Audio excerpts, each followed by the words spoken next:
Красный паспорт – это красный флаг. Любая связь с Россией означает, что ты автоматом не попадаешь в Европу и в Америку. Мы не интересны как копии американцев. Мы не интересны на рынке как притворяющийся француз. Мы интересны как аутентичные узбеки, кыргызы, казахи, центральные азиаты. Государство важно в аспекте, чтобы построить большие капиталоемкие, сложные инфраструктурные вещи, потому что частники это не смогут сделать.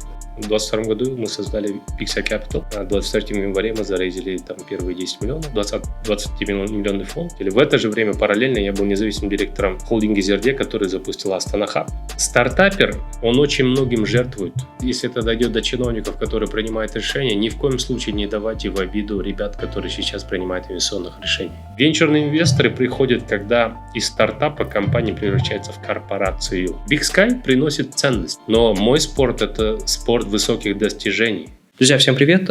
Сегодня у нас очень интересный выпуск. У нас в гостях Адил. Адил – пионер венчурной индустрии в Центральной Азии, один из самых первых, кто начинал в Казахстане с 2010-х, даже намного раньше. Сегодня мы поделимся, расскажем про венчурный рынок. Выпуск будет очень полезен для инвесторов, для стартаперов и в целом для тех ребят, которые тусуются на данной тусовке. Адил, спасибо вам большое. Добро пожаловать в Ташкент. Когда я вам написал, на самом деле, о вашем фонде я очень мало знал. Но я зашел, почитал, посмотрел. Я такой напишу, посмотрю, есть ли какие-то продукты здесь для того, чтобы о них говорить. Потому что на тот момент мы говорили о продуктах Aloqa Ventures, и нам было интересно рассказывать про другие фонды тоже. И в частности, частные фонды. Потому что здесь частных очень мало.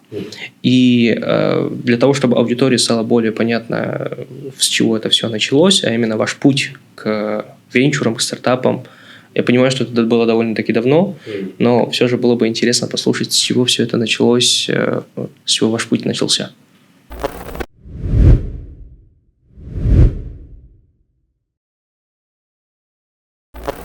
В целом, предприниматель всегда близок был. Очень много путешествовал в разных странах, учился, жил и работал. Это все так, заложило какую-то основу, если вкратце.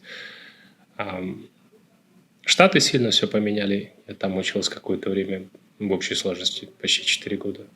Китай, постоянные путешествия, постоянные какие-то проекты. MBA, который я закончил в Штатах, он был на предпринимательстве и финансы. И тогда в Монтане я работал консультантом в бизнес-инкубаторе. Он немножко по-другому назывался, бизнес чего-то как-то назывался. Центр поддержки предпринимателей. Что-то такое. Тогда не было в мейнстриме это все акселераторами обзывать и так далее. Но суть была в том, что я работал как трекер фактически. И консультант, и как текущие трекеры. Да. И вместо того, чтобы делать демо-дей, например, на всяких выпусках акселерационных программ, там был бизнес-план competition. Когда 3 месяца люди готовят бизнес-план, фактически делают то же самое, потом его в тизер превращают в презентацию и так далее. Я участвовал в таких competitions, там выиграли какое-то время $75 тысяч. Это большие деньги были. Это какие годы? Это 2005 год. University of Montana Business School проводила вот такой вот большой конкурс на ближайшие штаты, на все университеты. Такая большая тусовка была. Вот. И с разных университетов, с разных там организаций приходили люди и питчили. Фактически делали то же самое, просто глубже. Грубо говоря, вместо 20-слайдных или 10-слайдного питча ты еще должен был предоставить финансовую модель, должен предоставить маркетинг research, feasibility study, полноценную такую упаковку, как бизнес-плана. Но это то же самое. Просто глубже, шире там. И намного раньше, чем сейчас. А формат такой же. Сидят судьи, состоявшиеся предприниматели, миллионеры, там чего-то. У нас на тот момент, когда я участвовал, было владелец и создатель ESPN. А ESPN – это самый большой спортканал на тот момент был. Сейчас я не знаю. По-моему, до сих пор. У них там трансляция американского футбола, национальной лиги баскетбольной была и так далее. Вот. А он был создателем и CEO этой компании 20 лет. Он приехал в Монтану, купил ранчо, ему в прикол. Он переехал, там жил. И много чего делал для комьюнити. Был чувак, который сделал 2 IPO в рамках dot-com бума, когда в 1997 году до почти 2000 года IPO шли первые e-commerce всяких решений. Он умудрился за 2 года сделать 2 IPO. Понятно, мультимиллионер, и так далее. Тогда пацану было 32 года. он уже состоявшийся. Он купил себе озеро с лесом, с ранчо и разводил белых бизонов. Я не знаю, почему. Не спрашивай, я не знаю. Ну, и в прикол. Короче, любил кататься на лыжах. И такой чувак, нью-йоркский чувак, как бы, все, он устал от города и так далее, ему ближе к природе захотелось. Ну, видимо, это недорого было для него тоже, в том числе. И какой-то там центр поддержки предпринимателей, пару государственных каких-то органов было. Вот они ежегодно проводили туда большую тусовку делать. Наверное, с тех пор я близко к предпринимательским стартапам. Слово стартап тогда я не знал. Я просто думал, что это предприниматели, бизнесы, да. Вот, вот этот вирус, он тогда уже был, я заражен, и как бы... А потом потихоньку, так как была вторая часть финансов, это финансовое моделирование и так далее, я потихоньку как-то зашел в инвестиционный бизнес, private equity, потом частично в агентствах работал в Казахстане по развитию всяких вещей, там биржи, РФЦ и так далее. В госорганах? Нет, это акционерное общество с участием государства. Такая форма у нас. Квазигоссектор.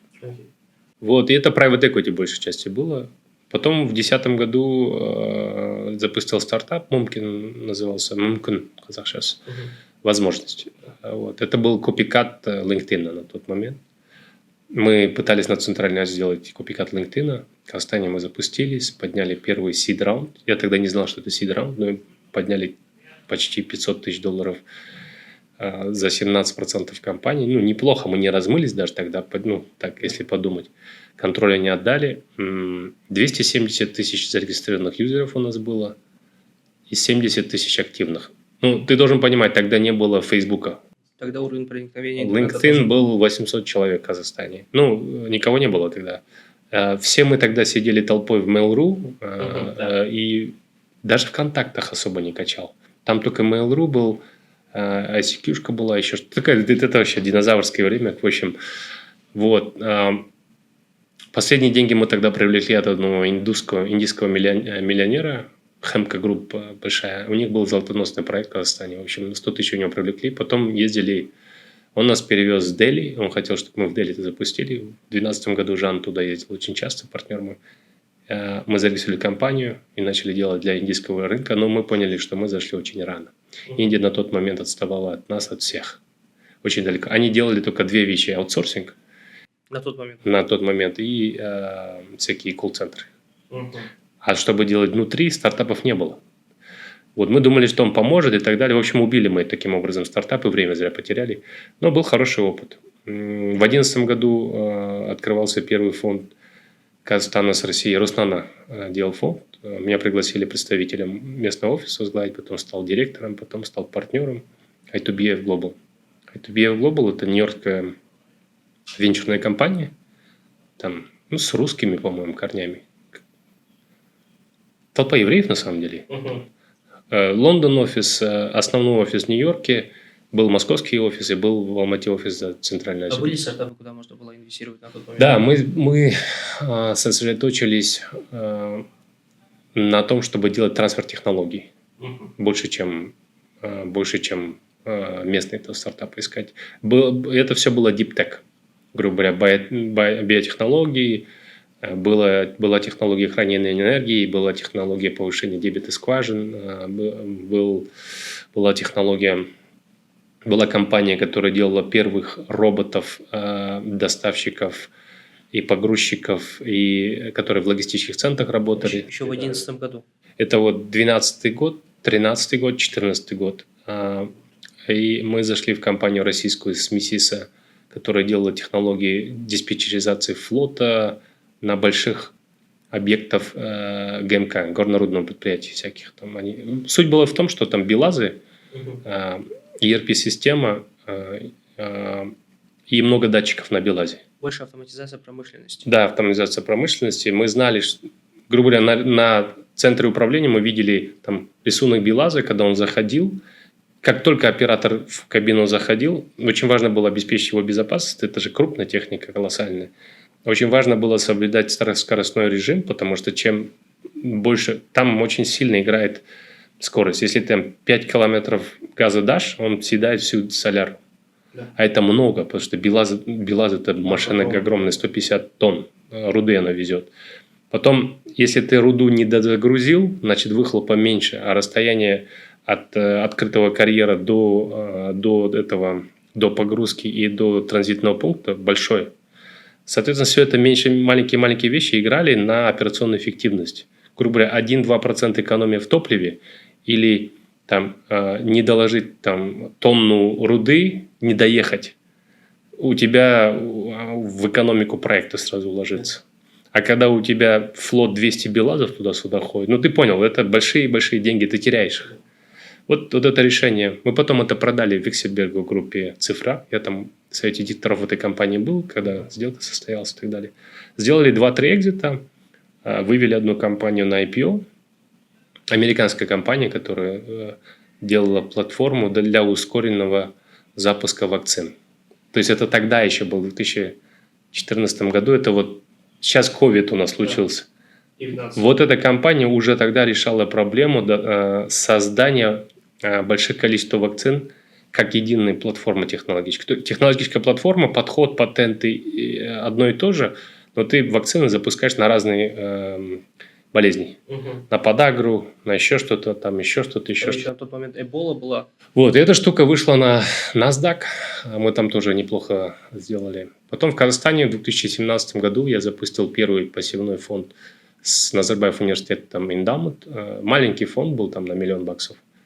В 16 году или 17 году мы сделали несколько там сделок, 7-8 сделок сделали, одна из которых сделала хороший экзит, это HR-бот, HR-мессенджер. Мы продали их Авито, российскому офису Авито. Заработали 7 иксов, в принципе, фонд закрыли нормально.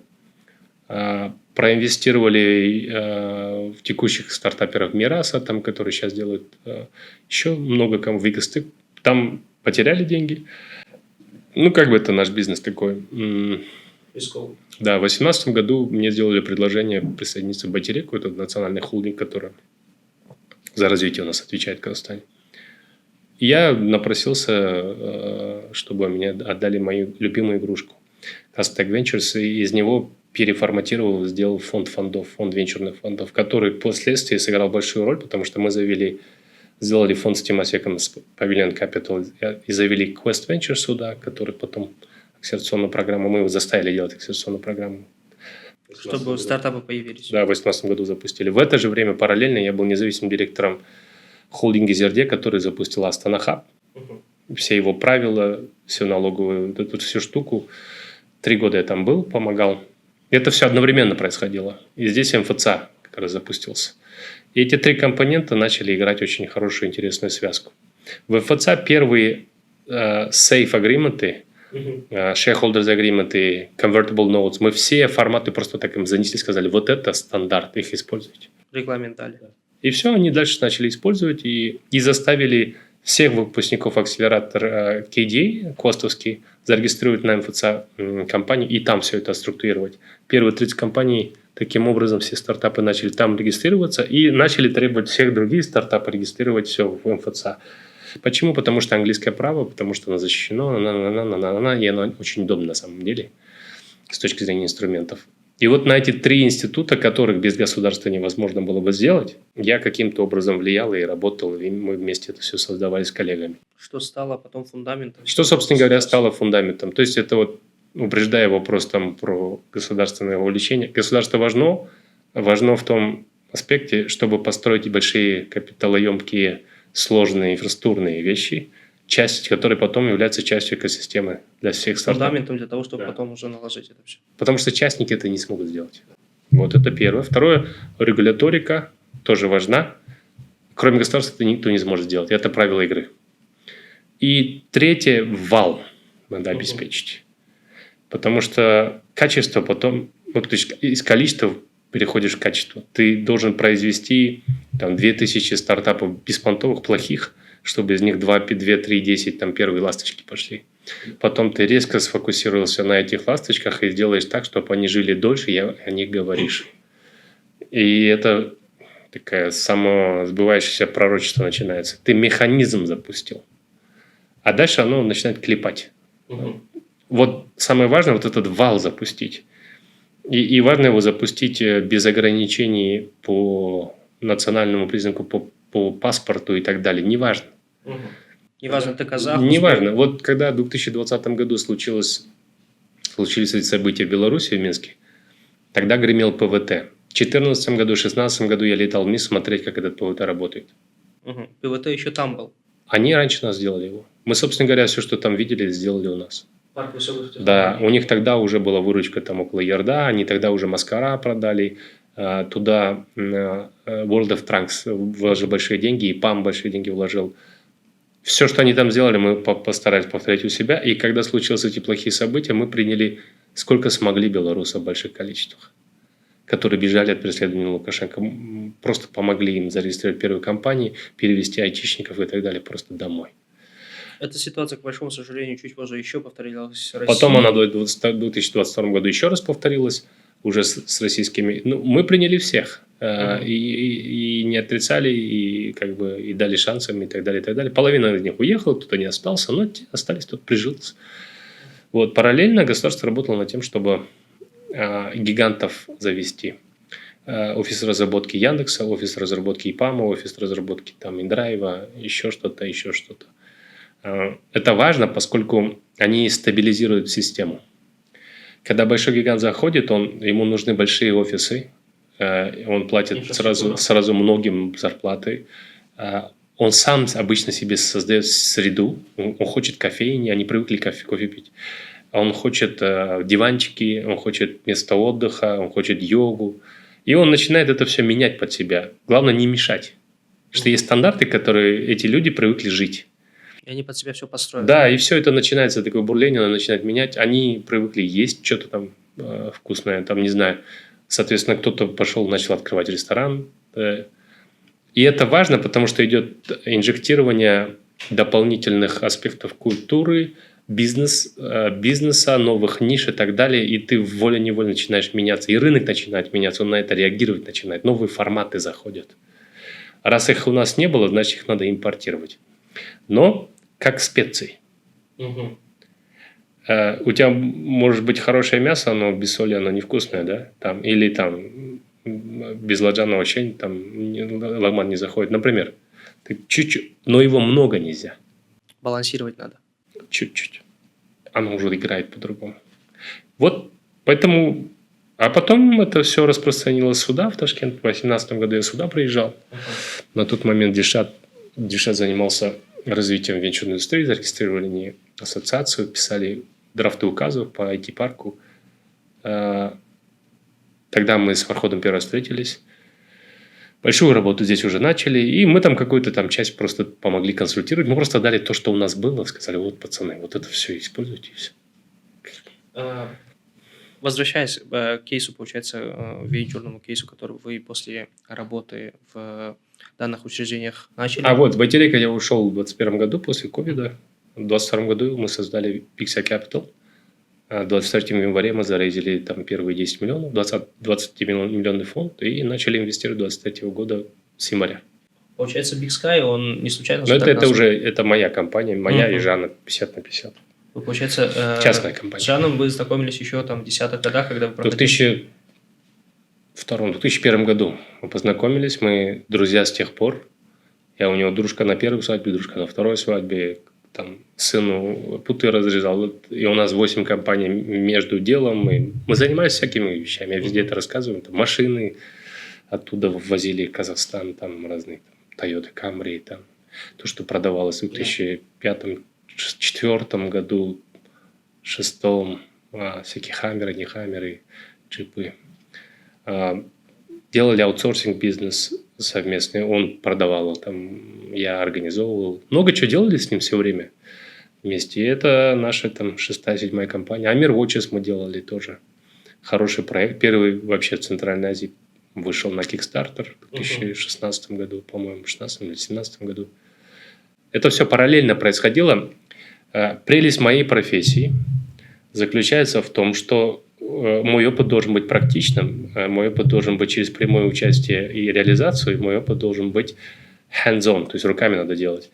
Поэтому чем больше других стартапов, чем больше других компаний я вижу и в них участвую в качестве инвестора и так далее, даже когда фонд не может участвовать, я участвовал сам маленькими деньгами. Там в 2012 году Чока запустилась. Я пытался в эту чоку заставить свой фонд проинвестировать. Я не смог.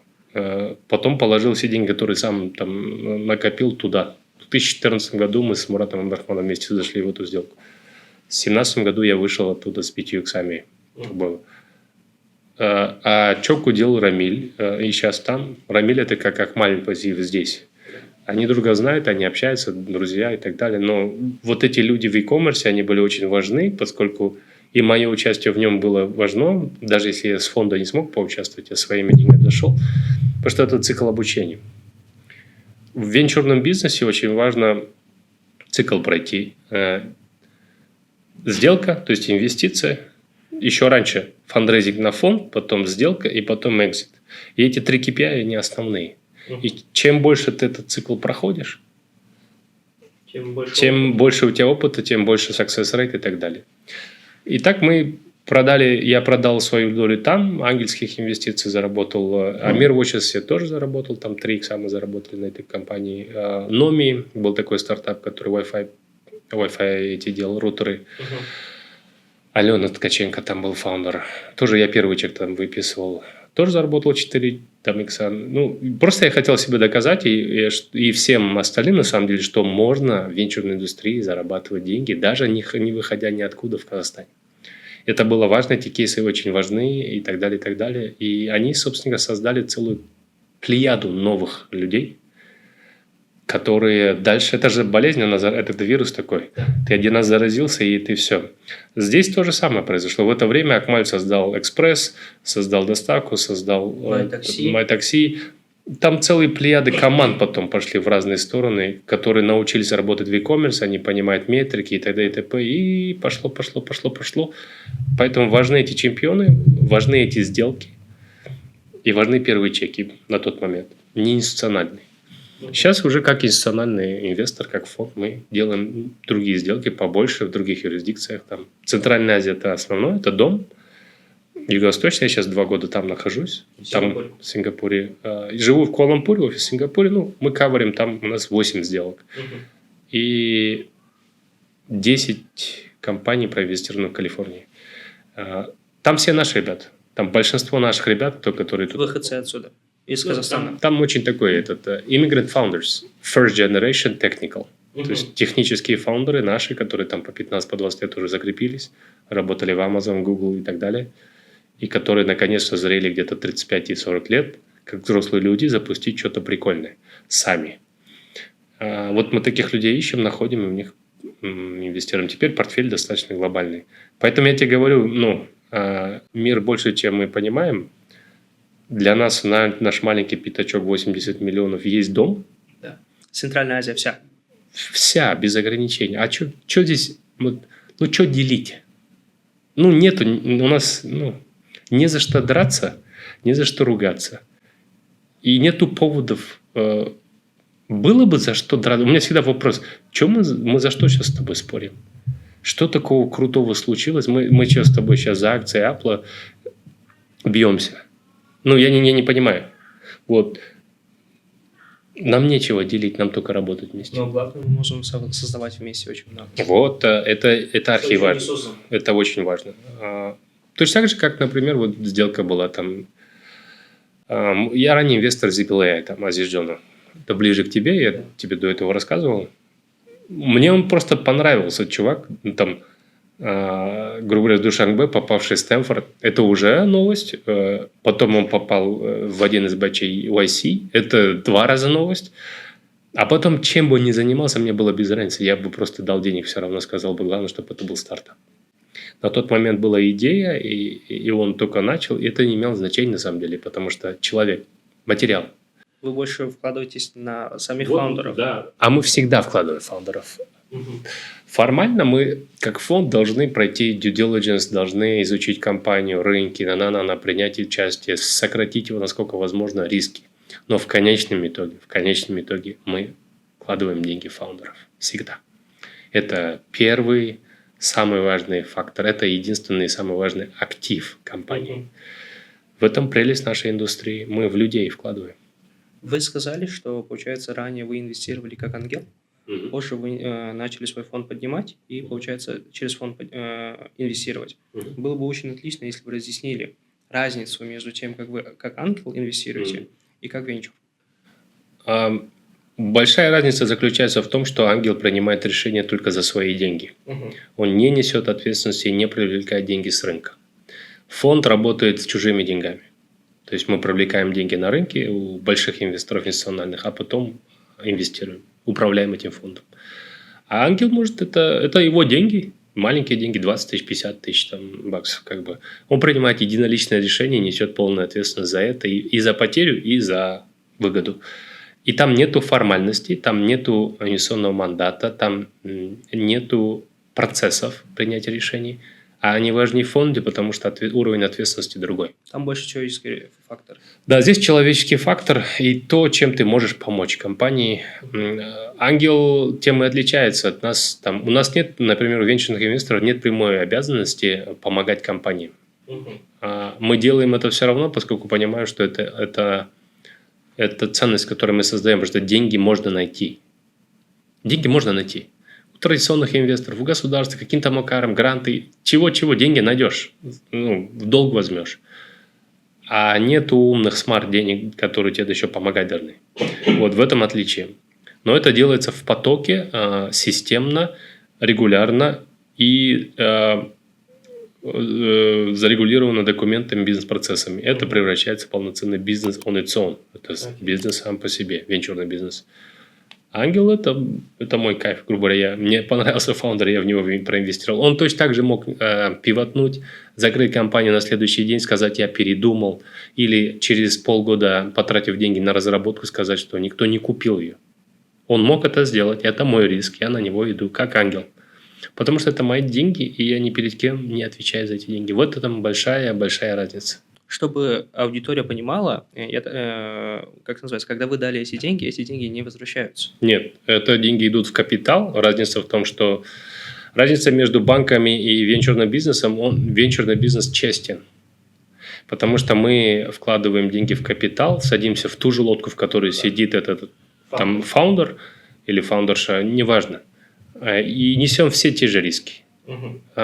И у нас нет залогов. У нас нет других никаких обязательств. Мы получаем те же акции, что у него, и мы являемся всегда миноритарием. Обычно ангелы 1-2%, 3-5% максимум. То есть мы миноритарии среди миноритариев и ничем не защищены. Венчурный инвестор, понятно, переписывает все документы, конституцию компании, shareholders agreement, акционерное соглашение, и пытается себя через инструменты защищать как может. Ангел получает простые common stocks, вместе с ним садится и там и работает.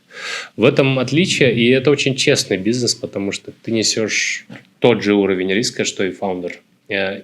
И если он их потеряет, то он потеряет. Поэтому ангел обычно больше вовлекается. Это и способ митигации рынка, это рисков. Вы сказали про смарт-деньги. То есть очень важно, чтобы когда ангел дает деньги, эти деньги были смартами. Да. То есть такой вопрос. Как понять границу между тем, что, условно-таки, ангел тебе помогает или вмешивается? То есть, условно-таки, вот эта граница, где она? Главное, что, смотри, он не должен навредить. Вчера Мурат говорил, это важно. Ты можешь не помогать, иногда твоя помощь будет вредна. Твое мнение может увести стартап не в ту стезю. А так как ты инвестор, у тебя есть вес. Даже если ты маленький инвестор. Поэтому первый основной постулат – не навредить. Второй, ты слушаешь очень внимательно фаундера и диспутируешь с ними, осуждаешь и иногда поправляешь, но это не означает, что ты принимаешь решение. Принимает всегда конечное решение фаундер. Исходя из этого, твоя задача сделать все для того, чтобы у него было больше ресурсов, больше шире мнения, видения источников информации и следующих денег, чтобы компания раньше времени не умерла. Собственно говоря, в этом то и заключается основной вклад. И так как ты его готовишь к следующему раунду, фактически упаковываешь его для венчурных инвесторов, очень важно также эти сделки делать чаще, больше, чтобы ты понимал документацию, терминологию, защиту этого фаундера. И всегда должен понимать, что ты номер 2, номер 3. Никогда не номер 1. Несмотря на твое большое эго, несмотря на то, что ты успешен, бла-бла-бла, крутой чувак, там, не знаю, миллионер, не миллионер, этот бизнес не твой. Вот мы ранее общались о том, что, особенно в Центральной Азии, у нас уважение к старшим, оно очень важно. Да. То есть то, что старшие сказали, так и должно, по идее, грубо говоря, зачастую делают. Да. И вот момент возникает, да, вот вы говорите, что ангел всегда должен понимать, что он номер 2. И конечное решение всегда принимает фаундер. Фаундер, да. Но так как ангел дал деньги, Да. фаундер у нас зачастую как? Он дал деньги, значит, он прав. Он больше знает, и как фаундер на данный момент поступать. Вот, хорошо. Есть несколько вещей. Есть возрастная разница. Зачастую ангелы старше. Да, оно немножко давит, да, сверху. С учетом нашей культуры сложно ему отказать. Но наша также культура позволяет вежливо отказать и продолжать делать молча. Первое. Второе. Так как это все-таки это все новые вещи, новые тренды, новые решения, обычно мы отстаем. Ангелы. Ну, не ангелы, а старшие люди. То есть советы касательно, например, семьи, философские всякие жизненные ценности и так далее, он должен им, наверное, слушать. Да. Ценности. Но все, что касается бизнес-решений, технологий, трендов и так далее, я 100%, будучи ангелом, мог и отстать. Ангел, скорее всего, в том виде, в котором мы работаем, мы не отстаем, потому что мы всегда в теме, мы много видим и так далее, можем где-то подсказывать. Но ангел это не означает человек старший. Это человек с большим опытом. Грубо говоря, я могу быть младше тебя, но если я закрыл 20 сделок, из которых 2 экзита, и я уже научился на этом зарабатывать, наверное, меня послушать надо. Наверное, я могу тебе кейсы дать. Наверное, я тебя могу познакомить с этим фаундером, который тебе как фаундеру что-то расскажет. И, наверное, у тебя в каком-то моменте возникнет иммунитет, ты меня слышать перестанешь. Это как ты с папой разговариваешь. В моменте уже... Ну, на каком-то этапе ты уже повзрослел, ты уже его не слышишь. Хотя слушаешь. Ты киваешь, не факт, что ты его слушаешь. Также это называется взросление. И это нормально. Но, может быть, пацан младше тебя, который в вот этот промежуток времени прожил больше, чем, например, 3 жизни человек проживает. Скучную, неинтересную. Например, тебе надо послушать этого молодого пацана, потому что, скорее всего, он говорит очень интересные вещи, которые ты даже близко не подходил.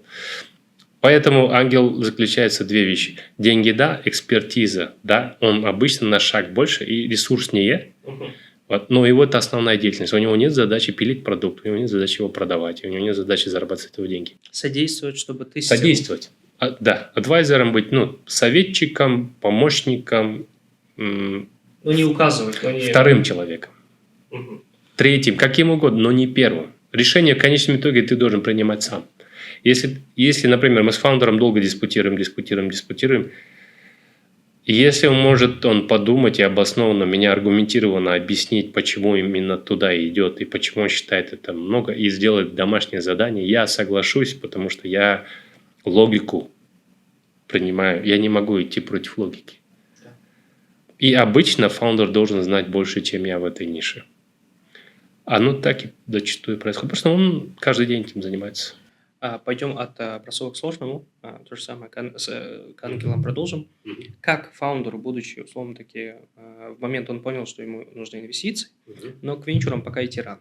Нужно какой-то уже, грубо говоря, ценность сделать, и нужны деньги. В первую очередь это либо там 3F, либо ангел. Да. Он идет к ангелу. Как распознать токсичного ангела, которого ни в коем случае нельзя пускать в проект?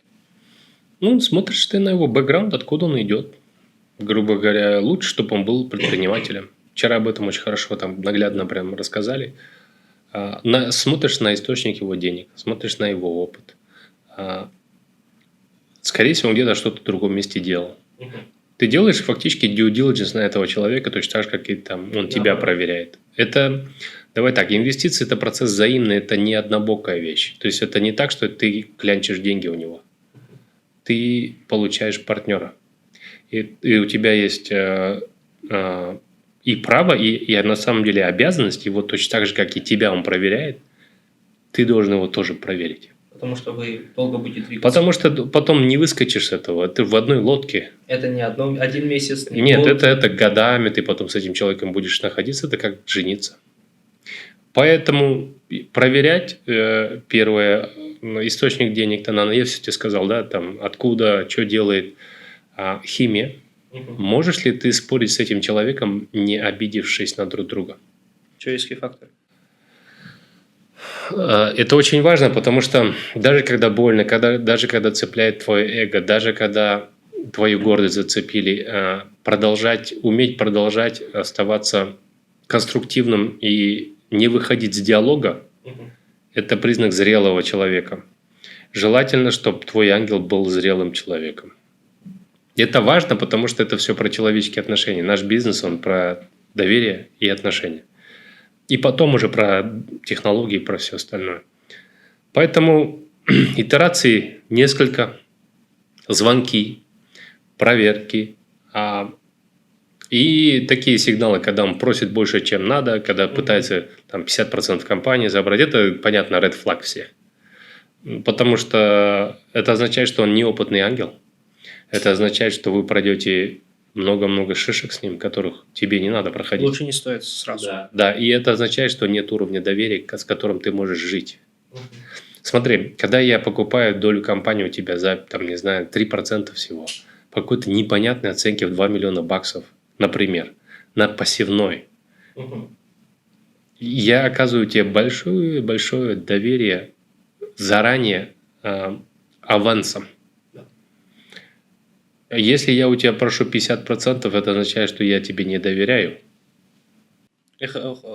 Хочется минимизировать риски.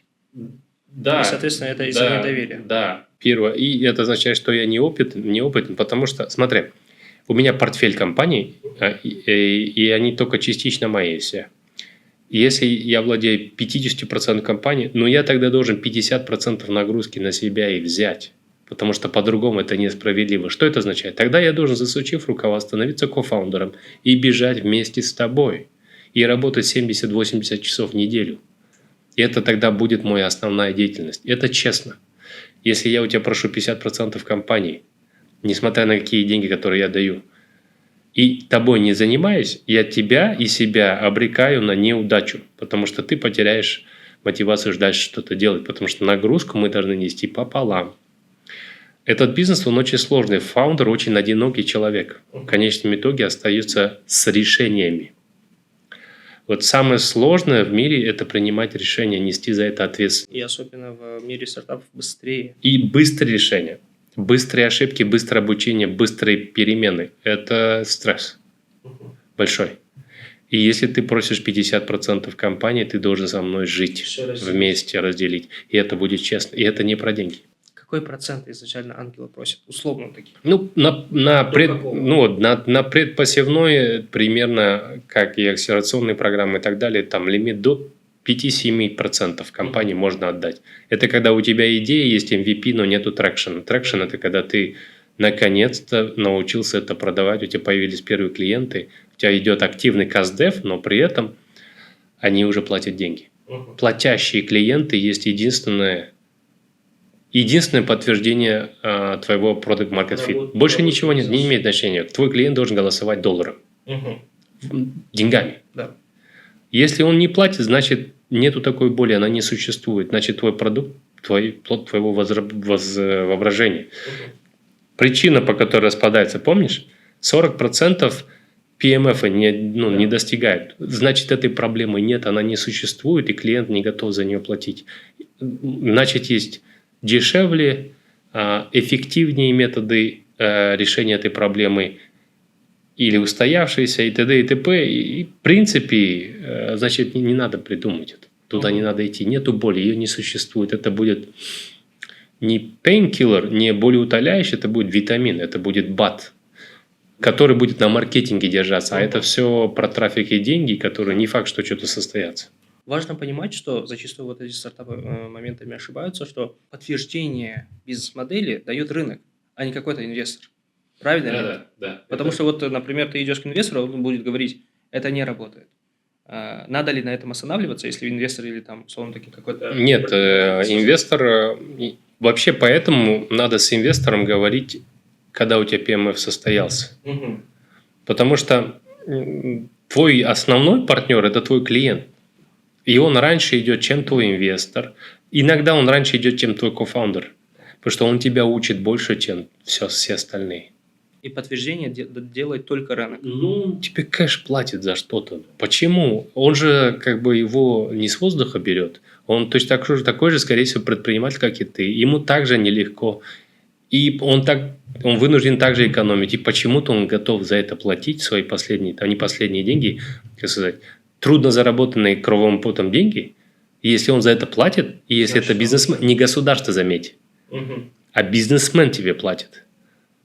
И почему-то считает это важным, ну, значит, оно важно. Значит, этот продукт имеет и сервис имеет перспективы. Потому что когда государство платит, государство не считает деньги, там другая мотивация платить деньги. И другая арифметика вообще. Другая арифметика, другой подход. Это другой клиент, это такой плохой клиент, давай так. Окей. Переходя с ангела к венчуру, что важно стартаперу знать, когда он перешел этап ангела, как, например, вчера Мурат показывал, что он поэтапно идет, да? Мы сейчас вот этот 3F отберем, это, грубо говоря, к ангелам добавим. К чему надо готовиться при знакомстве, при приходе к венчурному инвестору, венчурному фонду, инвестору? Ну, вот эти вещи надо заранее адресовать. Это уже у тебя должно все быть готово.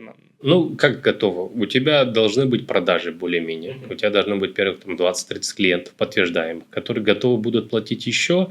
Первое, второе, которые готовы с тобой по этому пути идти. Они знают, что у тебя есть недоработки. Но 60% проблемы ты уже решаешь. И у тебя есть в обозримом перспективе там 6-12 месяцев шансы того, что ты будешь решать 80-90% его проблемы. И он за это потерпеть готов и заплатить готов. Это очень важно. Это и есть PMF. Первое. Второе, более-менее определившийся, это вот в рамках продукта. То есть ты продукт уже сделал, PMF нашел. У тебя не хватает ресурсов топлива, чтобы его чуть-чуть допилить. Может быть, взять какие-то типа ресурсы по продажам, кто-то там в девелопменте, кто-то там во внедрении должен появиться, что у тебя рук не хватает, ног не хватает, в сутках времени не хватает. Вот это ресурс, который самые последние деньги. Он только в конце идет. То есть ты уже это все первое. Второе, уровень сложности сделки теперь будет более формальным, более юридическим. Ты должен быть готов разговаривать за сложные вещи, за терминологию, почему они тебя там пытаются там. И должен понимать, что у венчурного инвестора нет задачи тебя отжать, но есть задача защитить риски. Свои деньги. Да, свои деньги. Вот с таким подходом будешь садиться, обсуждать, зачем ему там фуллрачить сюда, зачем там все наши терминологии, что они означают. Они означают, если ты там, например, liquidation preference 1,5, что это означает? Это означает, что если ты будешь банкротиться, например, то у него будет приоритетное право вернуть свои деньги плюс 50% сверху. Например. И желательно всю эту терминологию уже изучить и понимать, с кем ты имеешь дело, потому что это все формализовано теперь, это юридический язык.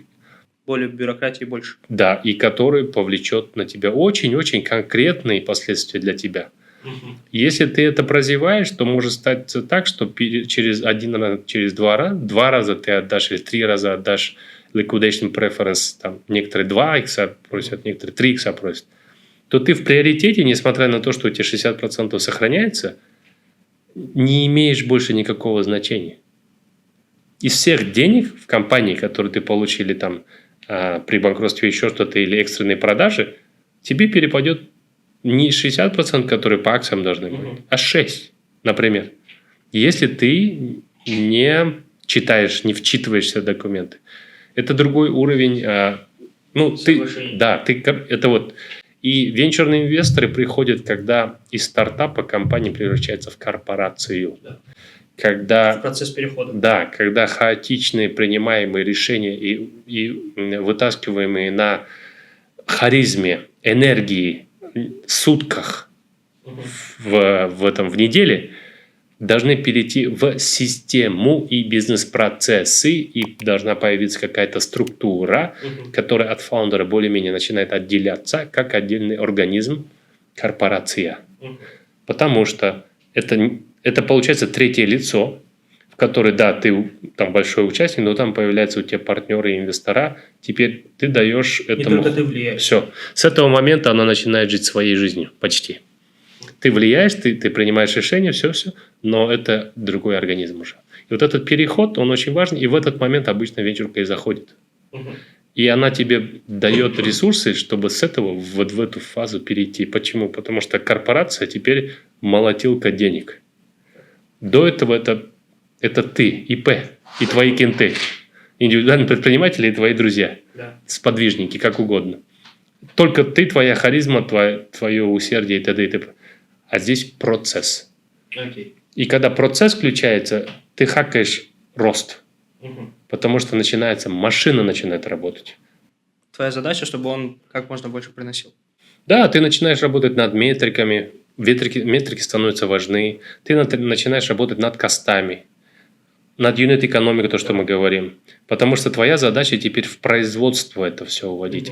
Цикл должен закрываться, он должен сокращаться, он должен ускоряться, а косты должны вечно идти вниз, а маржинальность должна вечно идти вверх.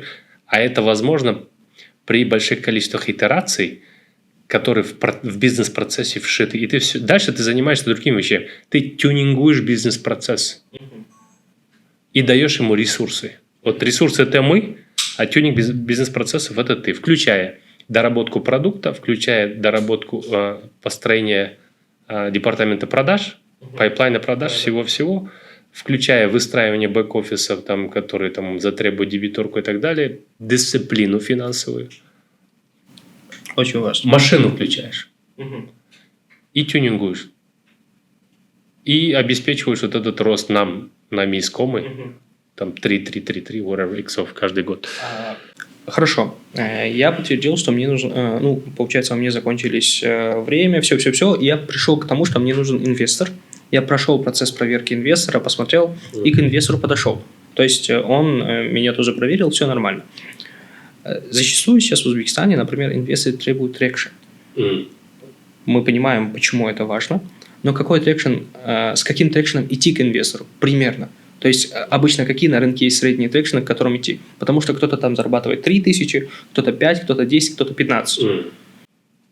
В наших реалиях Центральной Азии, грубо говоря, если ты выходишь на выручку туда-сюда 200-300 тысяч в год, и твои расходы превышают доходы и так далее, и ты пока еще жгешь деньги, и мы смотрим на распределение этих денег, например, ты заработал за год выручку 300 тысяч, дальше мы погружаем сюда, смотрим в этих 300 тысячах вот эти косты, сколько каждого клиента, как можно его дальше досократить. Если, например, мы тебе дадим денег, сможешь ли ты Product Development наконец завершить, чтобы ты эти косты убил? Сколько для этого нужно времени и денег, ресурсов и т.д. И начинаешь это считать, там математика включается.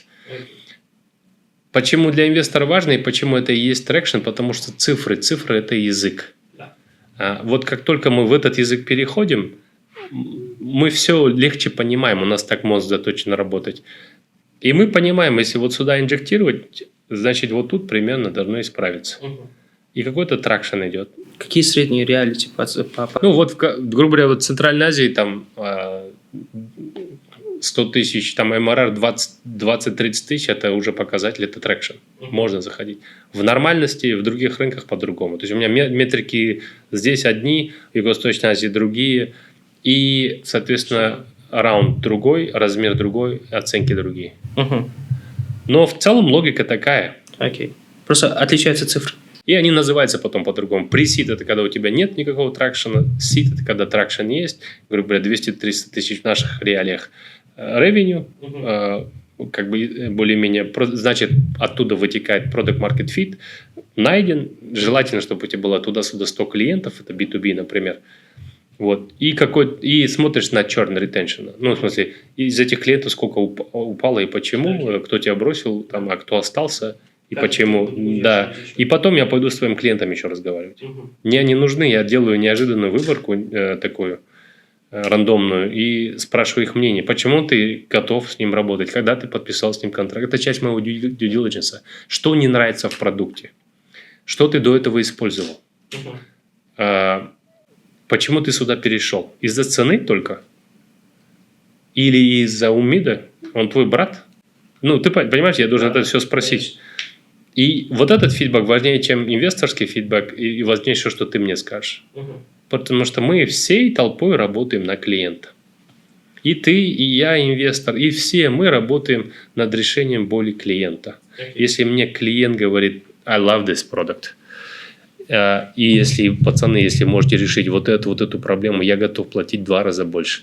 Я тогда уволю там 3 людей, я на вас отдам это все, потому что это затыки, они мне не нужны. Например, окей. И если я вот это услышу еще 4 раза, 5 раз от разных других клиентов в разных ипостасях, ну, мы, наверное, что-то накопали с тобой. И вот теперь, как его удовлетворить, вот очень просто. Оно сразу ложится в бюджет. Ты мне говоришь, чтобы увеличить скорость разработки и быть очень быстро, грубо говоря, деплоймент делать, каждые 2 дня мне нужно делать новую фичу. Например, для этого мне нужно 30 разрабов тех, продакт нужен то-то, то-то. Это же все бюджет. Это человека часов, помноженное на месяцы. Первое. Второе. Чтобы сделать так, чтобы у меня не 100 клиентов было, а еще в пайплайне еще 1000 заранее, мне нужен маркетинговый бюджет. Хорошо. Что для этого надо? Кто твой клиент? На-на-на. Вот он маркетинговый. Через какие каналы идешь? На-на. 2 строчка бюджета. 3 строчка бюджета. Человеческий капитал из этого вытекающие там вещи. Может, тебе нужна инфраструктура, может, тебе офис уже пора. Может, тебе серваки нужны, может, тебе нужно бэкап какой-то сделать. Тоже ресурсы. Деньги, это все деньги. Все кассы собираются. Все, вот мне вот очень понятны косты. Теперь я это смотрю в месяц, сколько выходит, умножая на 12-18 месяцев, чтобы ты успел добежать до следующего раунда. И смотрю, можешь ли ты в эти вот эту 300 тысяч увеличить там следующие итерации в 3 раза или в 4 раза выручку. Если это возможно, и это ты делаешь, я там. А как вы оцениваете компанию? Вот хорошо подтвердили, что столько-то денег. Это всегда обещание вперед. То есть ты смотришь форкаст выручки на 12 месяцев вперед. Это обещание. Твое обещание сделать, что если я тебе те ресурсы дам, ты это выполнишь. Это всегда forward. Да. То есть, например, ты говоришь, вот прошлый год я закрыл с выручкой 300 тысяч, в этом году я хочу сделать 3 икса, то есть я 1 миллион сделаю ARR в этом году. Достойная цель, хорошо. Покажи, что это реально. Покажи последние 6 месяцев MRR, он растет у тебя, или это одноразовый контракт. Я вот это смотрю. И у тебя каждый месяц добавляется, у тебя там 10 тысяч было, потом смотрю 20 тысяч, потом смотрю 30 тысяч. Тренд есть, клиенты прибавляются. Хорошо, первое. Я получаю свои сигналы. Галочки ставлю. Второе, говорю, хорошо, чтобы их всех обслужить, тебе что нужно? И вот этот бюджет ложится. Ты говоришь, я по-любому сделаю 1 миллион. Ты не сделаешь, скорее всего, 1 миллион. Но если ты сделаешь 800, я буду счастлив. На мои ресурсы, которые я тебе дам. Все. Теперь,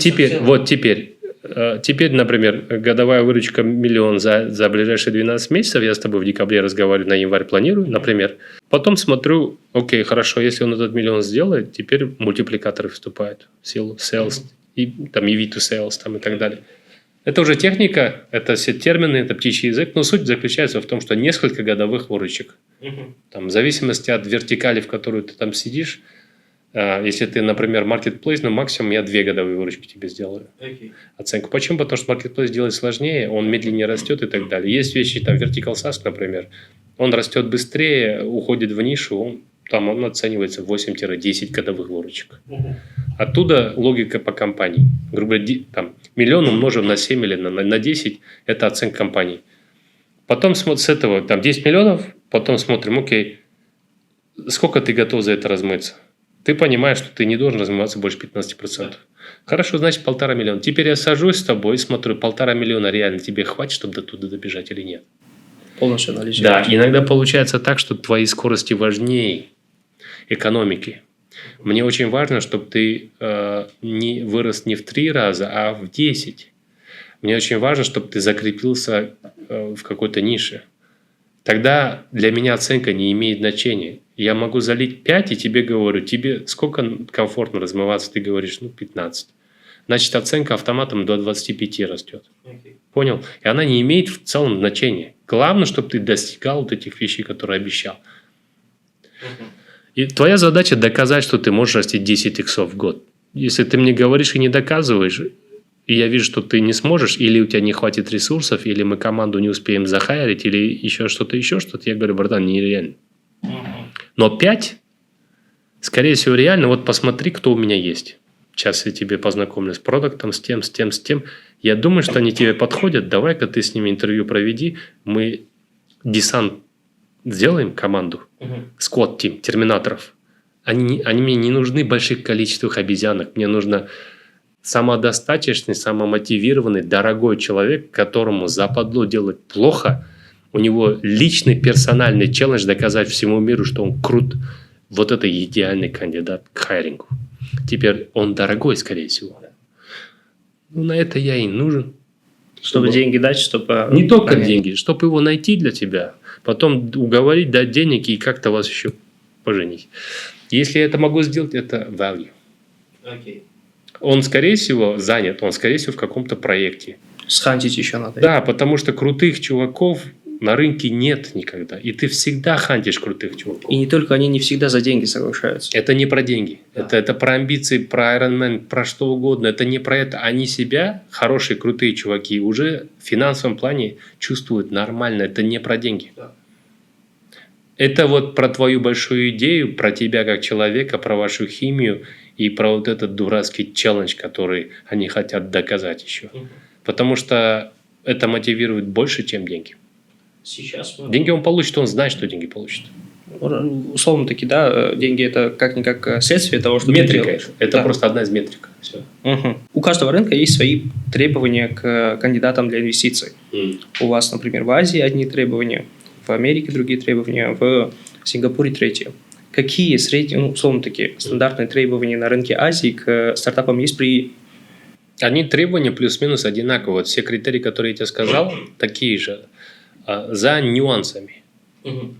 Грубо говоря, мне бы в идеале хотелось бы видеть компанию, которая зарегистрирована только в Сингапуре, а базовым рынком является Индонезия. Почему? Потому что Индонезия 280 миллионов человек, растущий рынок, и он там 1,3 триллиона экономика. Шансы того, что я большую нишу займу, выше. Сингапур 6 миллионов, да, он богатый, красивый и так далее, но что мне 6 миллионов даст? Вот, и, например, или во Вьетнаме хотя бы. Мне, наверное, не хотелось бы, чтобы он там сидел, заходил через Филиппины. Несмотря на то, что их 110 миллионов, покупательская способность низкая, фрагментированный рынок и т.д. и т.п. Не зрелый рынок, это другое. Вот. И у меня свои критерии, но, собственно говоря, это как здесь то же самое. Я бы думал бы в Центральной Азии, например, смотрел бы стартап, который, например, зарегистрирован в МФЦ и который, минимум в Узбекистане, Казахстане присутствует. Минимум. С целью еще выйти дальше. Да. Или он с Кыргызстана, но крутой, и обязательно на казахский рынок и узбекский уже выходит. Еще лучше, может быть, я что-то обнаружу дешевле. И талантливее, и злее, и менее избалованного, и так далее, и так далее. Кажется, с маленьких рынков обычно тяжелее выходить. Да, и обычно более мотивированные фаундеры.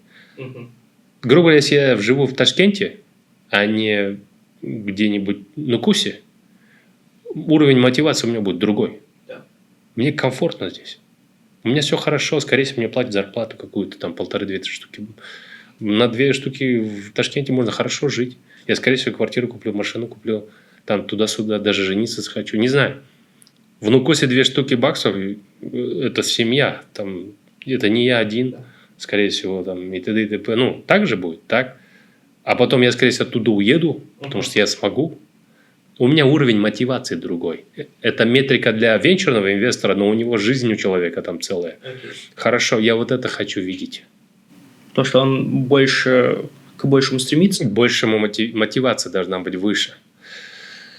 Она идет из 2 вещей. От нужды и от амбиций. Когда обе идут, идеально. Есть такие люди очень амбициозные, которым тесно, им дышать тяжело. В Бишкеке, например. Или в Нукусе, или в Джизаке. Ему Он не может, ему скучно, ему нету челленджа, у него нету... Ему там это не место, тесно ему. Понимаешь? Значит, он должен быть в Алмате. Минимум. А если ему не тесно, это уже то, что он в Если зоне ему комфорта. не тесно, если я не вижу этих амбиций, это не стартапер, во-первых. Это человек ИП, который, скорее всего, там разобрался в каком-то топике, он будет хорошо жить. Но мой спорт – это спорт высоких достижений. Более глобально. Хорошо, давайте аналогию. Я не хочу вкладывать в фитнес-няшку чего. Я хочу вкладывать будущего чемпиона мира. Теперь, это большая разница. Стартапер, чемпион мира, да, олимпийский чемпион, он очень многим жертвует. Мы даже не представляем, сколько жертв он приносит. Он вынужден заниматься 2 раза в неделю в тренировке.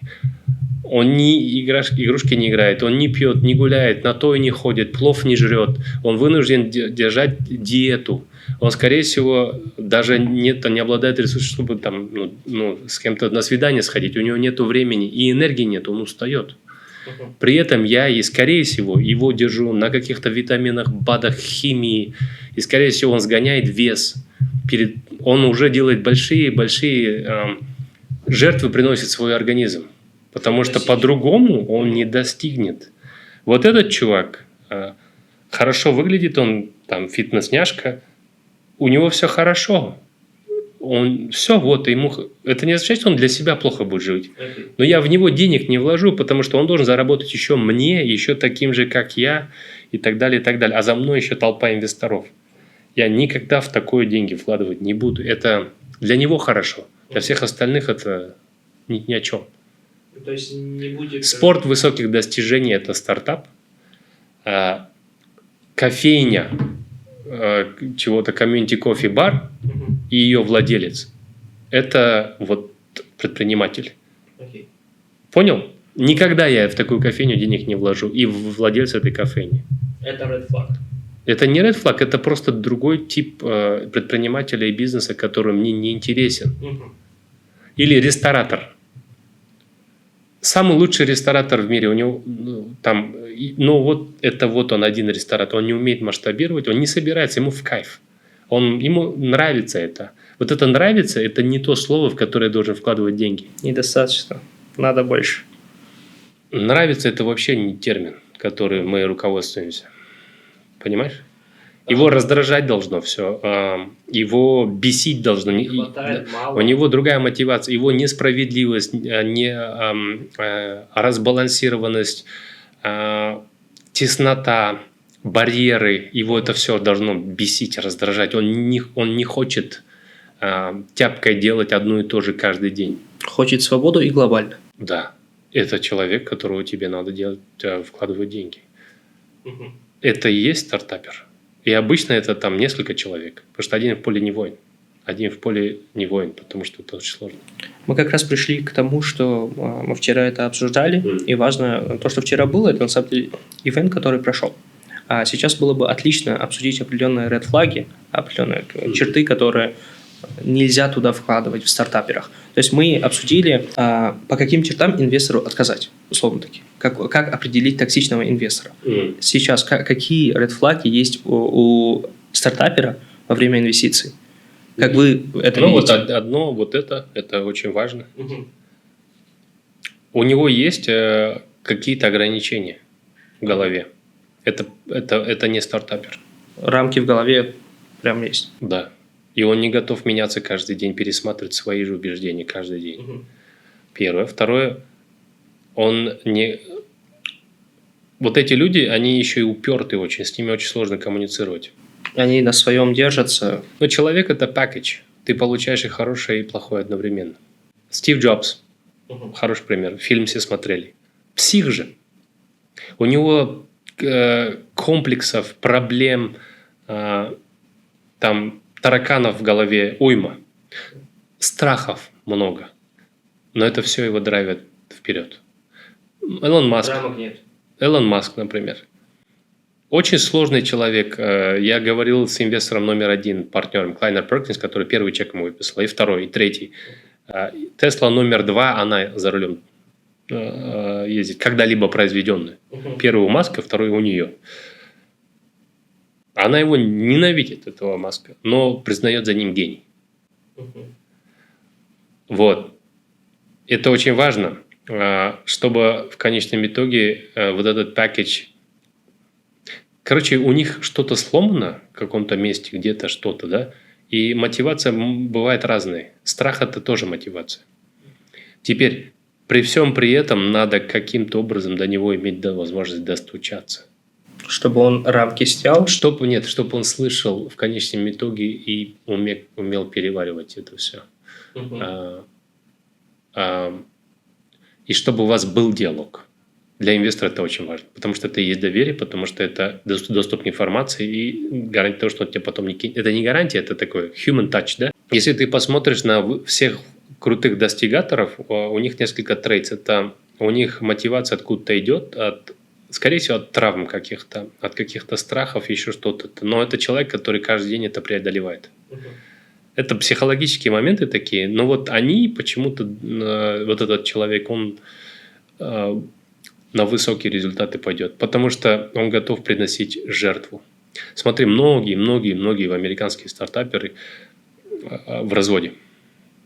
Потому что 80 часов в неделю ты вкалываешь. Ты не видишь детей, ты жену не видишь. Жена недовольна тобой, всегда недовольна, перманентно недовольна. Почему? Потому что ты денег не приносишь. Она тебе каждый день у вас скандал. Каждый день скандал. Потому что ты не зарабатываешь, дома с детьми время не проводишь, там всегда уставший, раздраженный, не спишь. Вот так. Это скорость и вот это... Если ты это можешь делать, значит, ты делаешь что-то большое, и, скорее всего, ты какой-то большой... Это не смузи-стартаперы, давай так, это все фильмы, это лажа, это не так. Реально успешные люди, которые принесли жертву что-то большое. Чтобы достичь этого. Это так случается, потому что человек очень редко может балансировать этим, и ты всегда за все платишь. Ты платишь или здоровьем, или здоровьем, или отношениями, или временем, если ты идешь на большие вещи. Вот. И это очень важно. И вот это, как-то возвращаемся к тому, что вот эти качества я ищу в человеке. Соответственно, мне, например, сильно там, центровские алматинцы не нравятся, я в них денег не вкладываю. У него всегда хорошо было. Он с центра никогда никуда не выходил, гулял по Тулебайке, у него папа какой-то коммунистический партиец какой-то, который там чего-то, он ходил в одну и ту же школу там в РФМШ, просто потому что так случилось. Ни хрена он для этого не сделал. Его «Черная Волга» встречал, я тебе просто историю рассказываю. Там, он ездил в Артек, это советских времен, это вот мои ровесники, да. Я никогда ему денег не дам. Он не выйдет из зоны комфорта, рамка останется. Есть исключения из правил, есть исключения, но они эти нерды и гики. Там тоже свои бзики есть. Вот. Но вот в таком, я бы не... здесь у вас городские ташкентские есть. Ты же видишь их. То же самое. Не, вот, я не хочу в них денег вкладывать. Если он в зоне комфорта постоянно.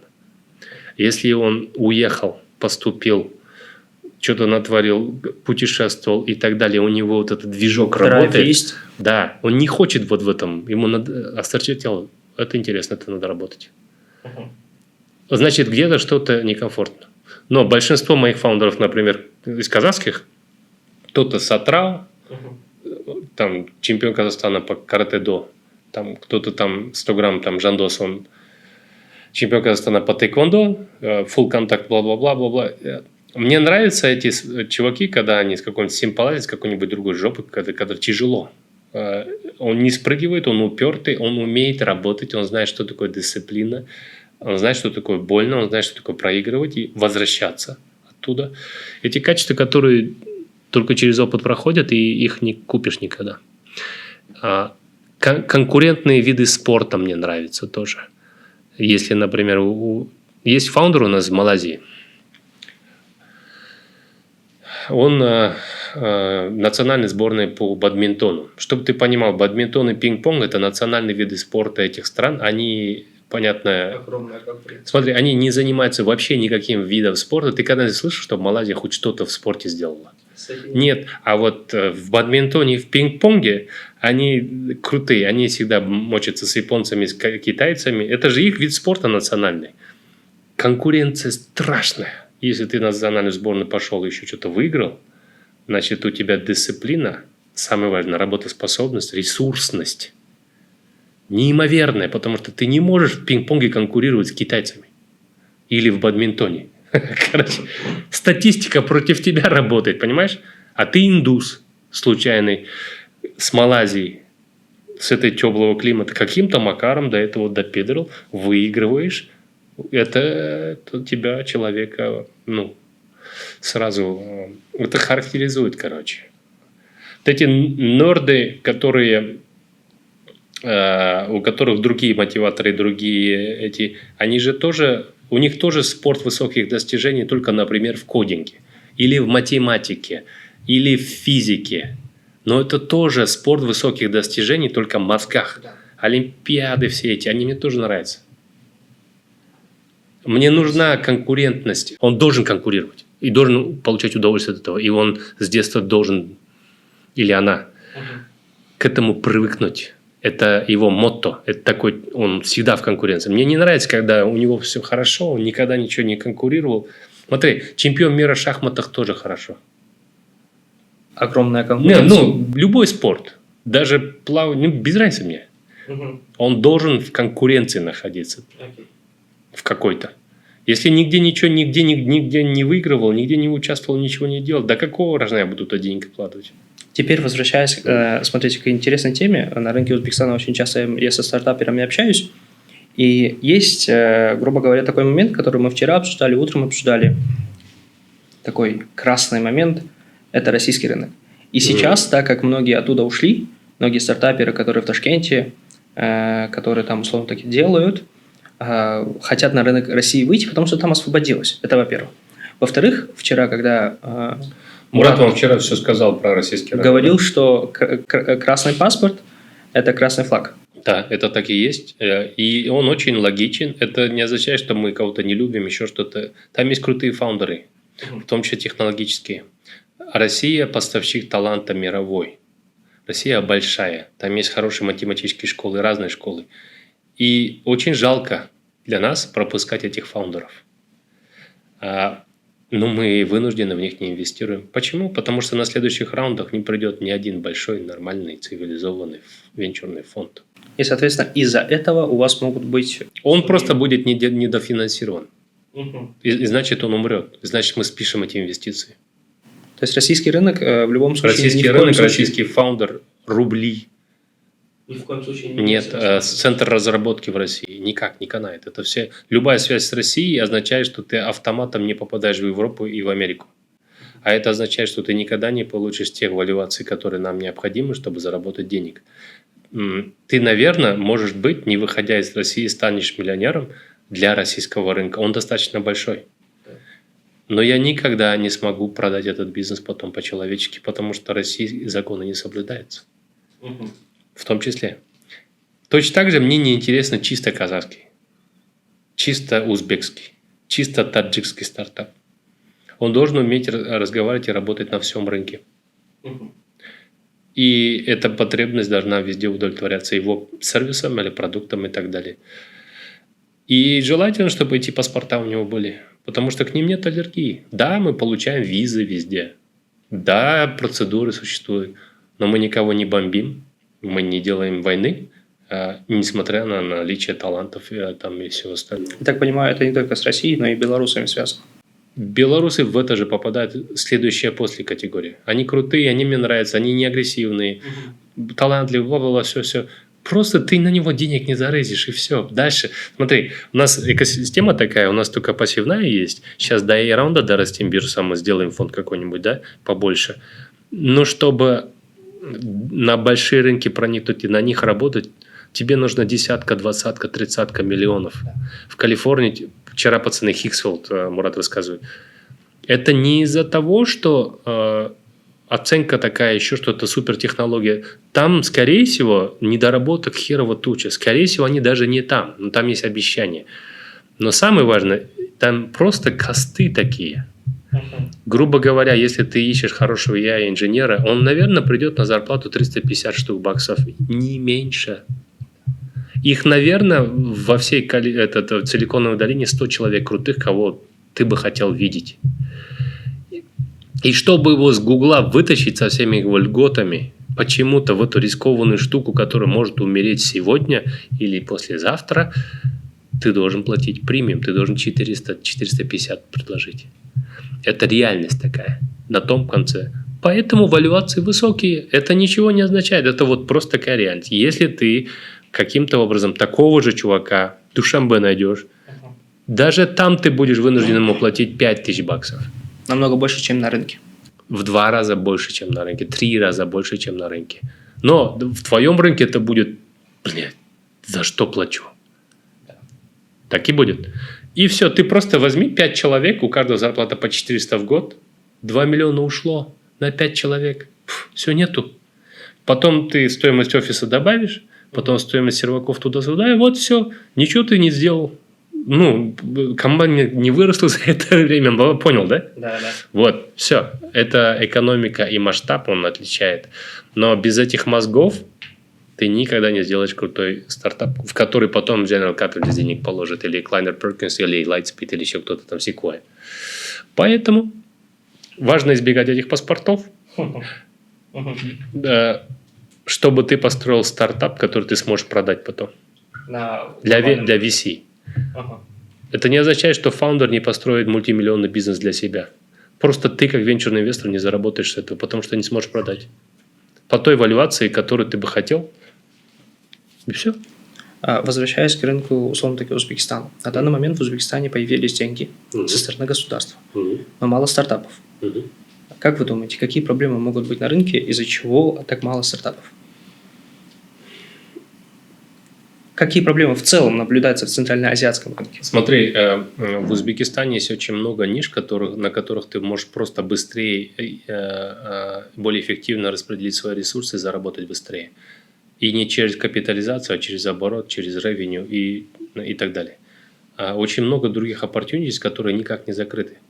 Грубо говоря, вместо того, чтобы строить одну кофейню, ты можешь сделать сетку на всю страну. И, скорее всего, ты станешь миллионером за 2 года быстрее, чем за стартапом. И эти все возможности – это конкуренты талантов.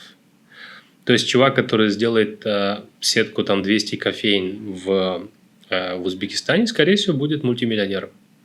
И сделает это быстрее, за 2 года. Чем любой. И никаких технологий там не надо, ничего не надо. И, скорее всего, и проблем с этим нету, человек богатый. Зачем мучиться, привлекать венчурные инвестиции, ходить клянчить деньги, там этот умный чувак сидит, что там непонятным языком разъясняется. Лучше я буду делать бизнес. И так думает большинство. Понял? Из-за чего в Узбекистане есть очень много возможностей, которых тебе даже думать не надо, тебе копировать надо. Просто приедешь в Алмату, посмотришь, что там происходит, и ровно тоже повторишь, но в больших масштабах и скоростях. А там математики все просчитанные, рынок одинаковый, люди одинаковые. Все одинаково, тебе надо повторять и делать это очень быстро. И занимать свою нишу. Болда. А зачем тебе стартап? Первая причина, и она самая важная. Вторая причина. Частный капитал туда не идет. То же самое. Мне легче. Я же пойму, как кофейня работает. Не дурак же? Намного легче объясняется в целом строится. Да. Я пойму, как база производственная строится. Я все понимаю там. Маржинальность понимаю, кому продавать буду, все понимаю. Зачем я пойду непонятную тему? Непонятно, что он говорит, непонятно. Это у ангелов. Это вот ангелы. Тоже не идут в сделки. Поэтому государство вынуждено туда первым лезть. Второе. Я считаю, что вот как мы сделали с белорусами, здесь в Узбекистане надо делать с казахами, и с кыргызами, и с азерами, и с кем угодно. Что они и так понимают и делают. Раз я не могу это сделать дома, значит, надо эту болезнь, там, не болезнь, этот вирус привезти извне. Хорошо, я тогда в них буду инвестировать и заставлять их открывать офис. Это то, что делает Ускарт, это то, что делает Алока.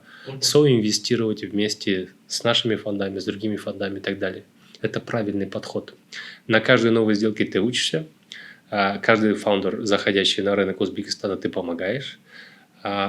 Они берут на работу местных ребят, и это быстрее и быстрее распространяется. Через 2 года этот новый пацан скопирует, скорее всего, эту штуку и запустит ее где-нибудь в Самарканде, например. Поэтому нет проблем инвестировать в любого фаундера не с российским паспортом. Главное, чтобы он пришел и начал делать здесь что-то. И в обратку, отсюда узбекские стартапы или из Душанбе таджикские стартапы уходят туда, не проблема. Хорошо. Чем больше намешаем, мы должны понимать, чем больше намешаемся, чем быстрее у нас рынок, перетоки экспертизы, перетоки опыта, перетоки маркетинга, всего навыков ускорятся, тем быстрее мы на этом заработаем. А снаружи на нас будут смотреть точно так же. Какой-нибудь турк, какой-нибудь европеец, какой-нибудь китайский венчурный инвестор будет смотреть, ну и что? Что вы там делаете у себя? Грубо говоря, если ты говоришь, у нас 37 миллионов, у нас GDP per capita там 3 штуки баксов, или говоришь, у нас 20 миллионов, GDP per capita 12 тысяч баксов, ничего никому ничего это не говорит. Ты говоришь, это нарративы. Ты говоришь, нас 80 миллионов, мы плюсом каждый год по 3 миллиона рождаемся. У нас 65% населения молодежь, мы растем 6% как регион в год, и мы растем, например, 3 икса в каждой из этих стран. Да все, даже если ты убыточный, я пойду, я проинвестирую, потому что здесь обещание роста есть, и скорость есть, и динамика есть. Понял? Я задам вопрос, который Арман задавал. Интервью с Арманом вы можете посмотреть, мы ссылку прикрепим. Как узбекистанцу, казаху, таджику делать мировой стартап в то время, когда он еще не видел мир? То есть, условно таки, мы находимся в какой-то скорлупе, где, условно таки, у нас, например, на рынке что-то происходит, и мы думаем, что в каком-то мере, в нашем регионе это глобально. И зачастую стартаперы, которые здесь живут, они думают в масштабах этого региона. Но сейчас мы говорим о глобальных проектах. Как этому человеку отсюда делать глобальный проект, не находясь в этом? Через установку этих связей, через получение тех же задач, через... Тебе надо вариться в этом. Грубо говоря, эти программы, которые сейчас Asana Hub делает, Google for Startups, подписывает Alchemist, а потом в эту же тему тащит под старым каналом Парк IT местный. И они объединяют в Silk Road Hub свои усилия, открывают в других хабах. Это для этого делается. У стартапера такая же насмотренность, как и у VC. На другое. На продукты, на ниши, на тренды, на технологии. Для того, чтобы понимать, куда AI движется, тебе надо в гуще событий там находиться. И если не постоянно, то получать эту инъекцию периодически на 3 месяца, на 5. Надо все время вариться в этом.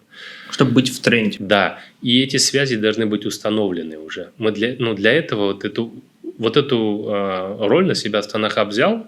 Сейчас подтянул местный IT-парк. Но ни тот, ни другой не говорит, что мы казахи, узбеки. Мы говорим Центральная Азия. You're welcome. Это очень важно. Это правильное позиционирование.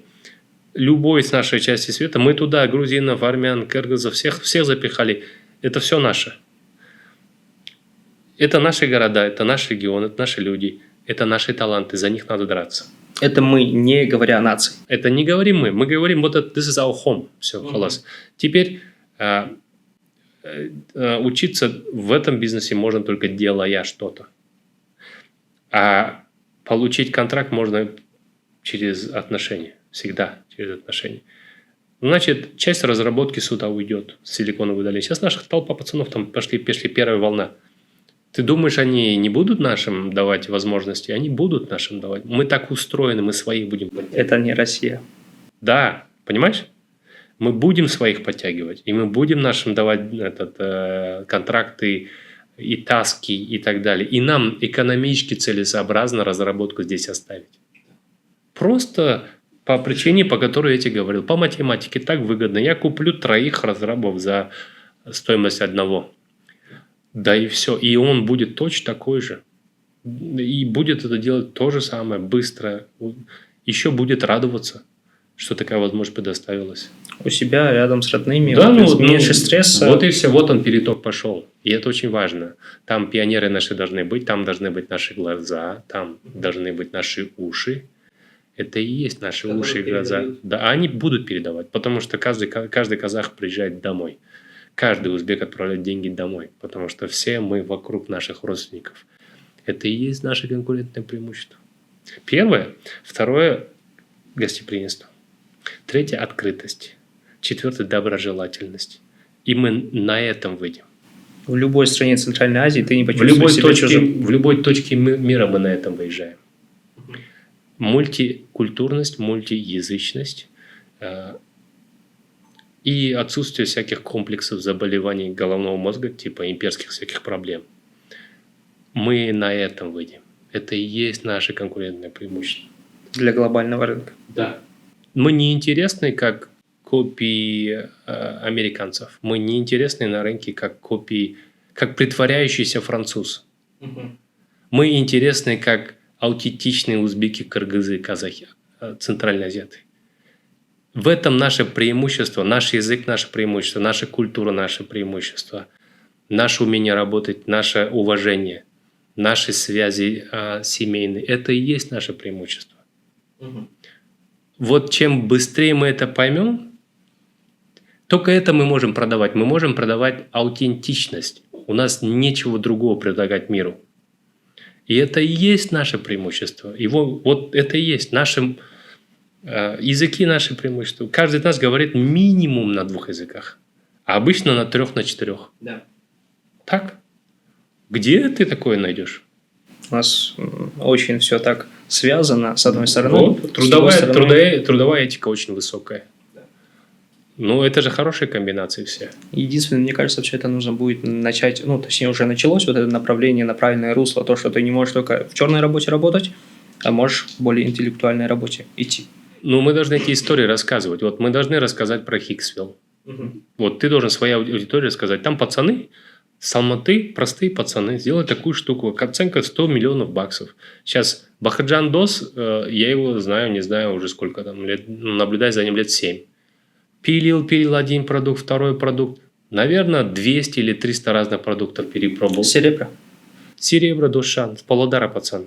Как бы не из блатных, вообще на горбу, на труде, на амбициях тащит, понимаешь? Делает очень сложные штуки. Круто же. Поехал. Да, вот мы должны про них рассказывать, не которые еще себя не потеряли, которые гордо говорят, да, мы отсюда. Я очень надеюсь, что они себя не потеряют. Не потеряют они. Мы не потеряем себя. Мы все это время не потеряли себя. Да. Под прессом таким. Мы не потеряемся. Сохранить надо нашу культуру, потому что это и есть наше конкурентное преимущество. Нас это местами нагружает, но ты получаешь пакетч. Все равно ты братишку подтянешь, сестренку подтянешь, еще что-то, как соседа подтянешь и т.д. У нас у каждого казаха по 200, по 300, по 500 родственников. У вас то же самое. Мы всегда возвращаемся домой. Всегда возвращаемся домой. Мы никогда не уходим. И мы никогда не говорим, что я русский, я американец, я француз, я казах. Я все, вот я есть, то есть. Чем быстрее это поймем, чем быстрее это примем, тем быстрее будем это правильно использовать. Это преимущество, это не отставание. Это именно самое вкусное. Наша кухня самая вкусная, наше гостеприимство. Я тебе же сегодня говорил, рассказывал. Наша доброжелательность. Мы не злые. Мы не агрессивные. Мы умеем с человеком по-человечески разговаривать. А это на любом языке человек чувствует. Неважно. На английском, на французском, на каком угодно. И большей частью люди образованные. Возвращаясь к теме венчурного фонда вашего Big Sky Capital, планируете ли вы Вы сейчас в Казахстан активно инвестируете, у вас есть портфель. В Узбекистане, я так понимаю, пока портфеля нет. У меня личный портфель есть, там, я там маленькими чеками заходил там, в несколько стартапов здесь, ну вот в Азербайджане, но это было года 2 назад, 3 назад. На тот момент такая зрелость была, грубо говоря. Сейчас за 2-3 года изменилось очень много в Узбекистане. Появились фонды, появилась инфраструктура, появился хаб, наши коллеги научились вместе с нами инвестировать. Мы привыкли соинвестировать.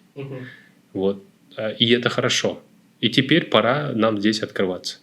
И мы прям серьезно рассматриваем открытие здесь офиса. Примерно когда? В этом году, я думаю, в этом году мы откроемся и начнем инвестировать, смотреть больше. Есть 23 стартапа, которые мы наблюдаем давно. Я просто жду, чтобы они отсюда вышли и начали работать на казахских рынках. Смотри, Азиз Джону я сразу сказал, не цепляйся за Таджикистан, ты там порешаешь. Не цепляйся за Узбекистан. Получи по 5 клиентов на каждом рынке.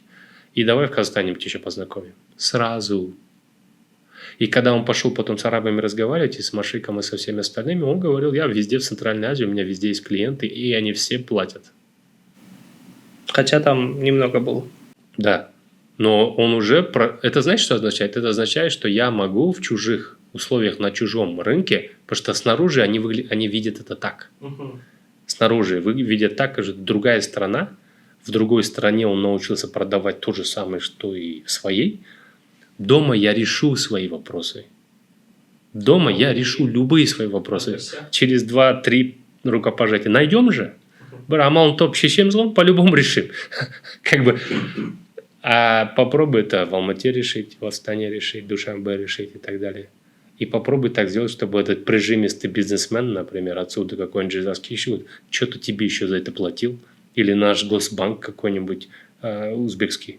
Почему-то платил тебе за эту услугу. Если я это хакнул, наверное, и Абу-Даби, и Исламик банк что-то продам. Интересно. У меня шансы увеличиваются. Просто попробуй продать любому, как там, какому-нибудь Ориентбанку. Государственных банков здесь у вас много всяких. Попробуй что-нибудь им продать. И попробуй, чтобы он за это платил постоянно и тебя не кинул, там, а соблюдал контракт. Если ты это сделал, никому не дав взяток, там еще что-то аккуратно, и причем они рады за продукт, ты крутой. Значит, ты можешь это делать в любом месте. Потому что тебе терпелка нужна, подход особенно нужен, но самое важное, ты решаешь проблему большую. Они вынуждены платят, они не за то, что тебя любят, платят. Там, или... Ты проблему их решаешь. Ты реально, значит, точно решаешь проблему. Вот точно, потому что если они платят, они жмоты обычно.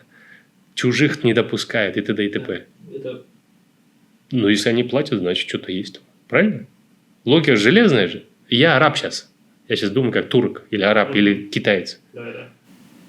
Значит, пошло? Да, например, я в Астане, легче там казахские банки, толпа казахских банков, они все частные. Легче. С коммерсом договоримся. Ничего не показатель. Я казах, потому что я дома. Вообще пофиг. Но если я пришел здесь, продал, потом пошел, продал там в Таджикистане или там еще какому-то банку в Баку, да, наверное, ты что-то можешь. Ты что-то можешь. Интересно же? Да. Вот. А если мы с друг другом не договариваемся, не можем с друг другом торговать, значит, ничего не можем. Насчет интеграции с это вот минимально допустимый уровень.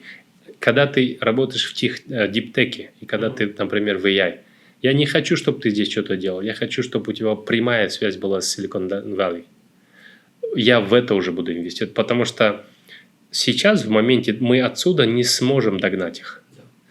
Должна быть прямой линк. У тебя должен быть один фаундер здесь, один там. Синхронизация. Да. Или более сложные темы. Biotech, health-tech и так далее. Просто стадия развития этого рынка не позволяет быть на острие. А это означает, что я в это денег не буду вкладывать. Во все остальные вещи я могу уже подразделять свои. У вас только B2B направление, я так понимаю. У нас только B2B направление. Резюмируя определенный формат, мы все ссылки прикрепим, где можно будет посмотреть и дать заявку на ваш фонд.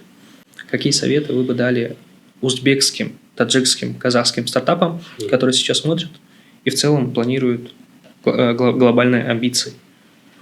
Вот эта концепция Day One Global, типа первый день глобален сразу, означает, что мы должны работать над большими проблемами на больших рынках. А потом спускать ее в частные случаи и в частные кейсы. Если кто-то из наших стартапов работает, они должны работать в новых индустриях, в диптеке, хелфтеке и так далее, в AI, я бы призвал участвовать во всех возможных акселерационных программах. Даже не заморачиваться и не начинать ничего делать здесь, если вот в этих направлениях работа ведется. Да, потому что и это не обязательно Silk Road, это не обязательно астана-хабовские программы. В них легче попасть, есть шансы выше просто, потому что, ну и лайтовые условия там и так далее. Подавайтесь в Alchemist, подавайтесь в Y Combinator, подавайтесь во все эти бэчи, пробуйте. Почему это важно сделать тогда? Потому что у вас нету никакого legacy продукта, у вас нету никаких обязательств, обросших партнеров, обросших штата, которые надо содержать. Вы гибкие, есть что терять. Ну, как бы whatever. В смысле, лучше так сразу делать.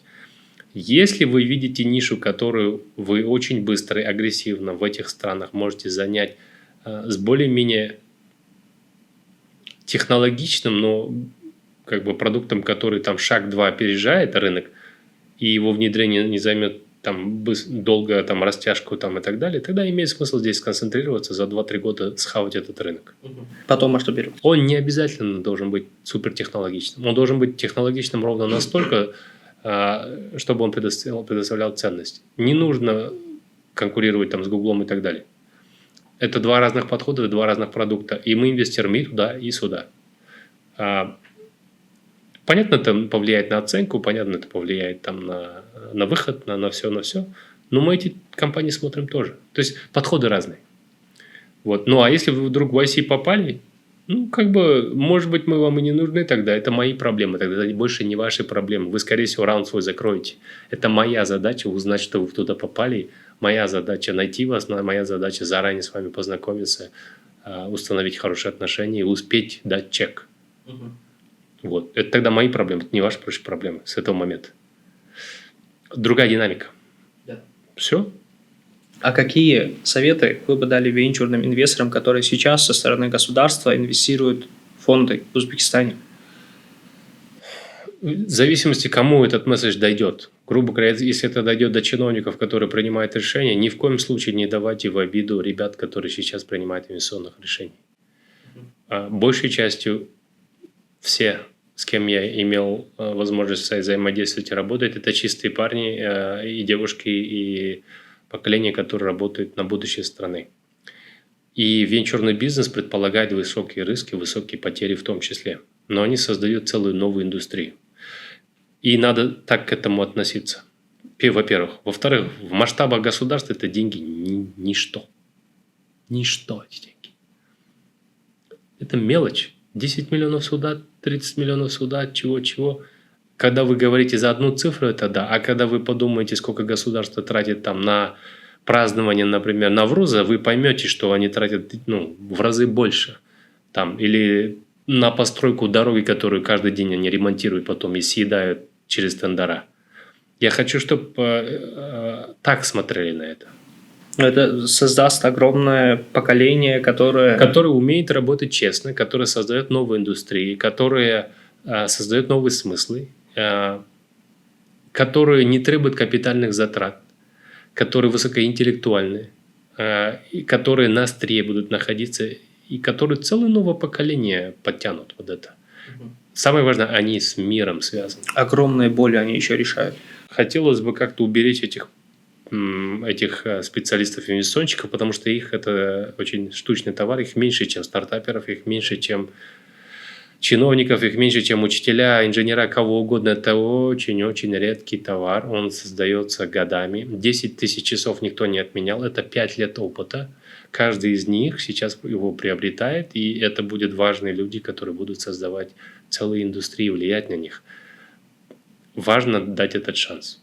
Важно, чтобы они инвестировали не только в этой стране. Важно, чтобы они могли выгонять деньги на хорошие сделки, потому что таланта много. Потому что много талантливых узбеков, таджиков в Америке сейчас, в которых мы должны иметь возможность, выгнав деньги в Делауэр, поддержать. Потому что это и есть наши послы, это и есть наши представители, это и есть наши глаза, уши на глобальных рынках. Вот от кого мы будем учиться. Мы не будем учиться от местных ни от кого. Ни один чиновник меня ничему не научит без обид. Чего он меня научит? Причем ни в одной из наших стран. Комментировать не буду. Ты не комментируй, но я тебе говорю, ни хрена ты от них нового не научишься. Научишься бюрократии, научишься там чего-то. В общем, не научимся мы ничему, чтобы было бы полезно для страны. А для страны полезно вот это. Для региона это полезно. А если в масштабах экономики, то это маленькая ниша, которая займет 2-3%. Она нужна, она разбавляет, она вперед тащит.